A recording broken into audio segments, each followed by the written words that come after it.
पंचांग खोलना है, पंचांग में उन 5 दिनों को छोड़ दीजिए, पंचक वाले 5 दिनों को छोड़ दीजिए। उसके अलावा जो दिन आपको मिलता है, अब उसमें तिथियों को चुन लीजिए। तिथियों में 3 तिथियों को छोड़ दीजिए। आप कौन कौन सी छोड़नी थी? चतुर्थी, नवमी और चतुर्दशी। इसके साथ में कृष्ण पक्ष की अमावस्या आपने छोड़नी है। इसके बाद में आपने शुभ वार पकड़ लेना है। शुभ वार कौन कौन से थे? सोमवार, बुधवार, बृहस्पतिवार, शुक्रवार, कहीं कहीं शनिवार भी आप ले सकते हो।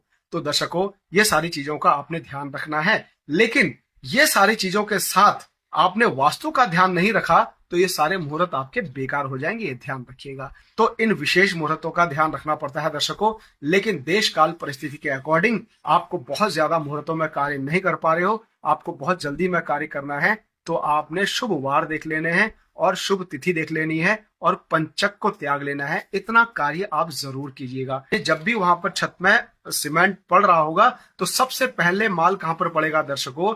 दक्षिण पश्चिम में, ये ध्यान रखिएगा। दक्षिण दिशा से आपका कार्य शुरू होना चाहिए या पश्चिम दिशा से आपका कार्य शुरू होना चाहिए ढलाई का। अगर यहाँ पर आपकी गड़बड़ हो गई, यहाँ पर चूक हो गई, यदि आपका ढलान दक्षिण या पश्चिम की तरफ हो गया, आपने कितने ही विशेष मुहूर्त निकाल के कार्य किया हो, कितना ही कर्म कांड किया हो, यहाँ पर आपको दुष्परिणाम से कोई नहीं बचा सकता दर्शकों। तो इसका विशेष ध्यान रखिएगा। आप और मुहूर्तों को निभा सकें या नहीं निभा सकें कोई बात नहीं, लेकिन वास्तु के इन नियमों को अवश्य निभा लें।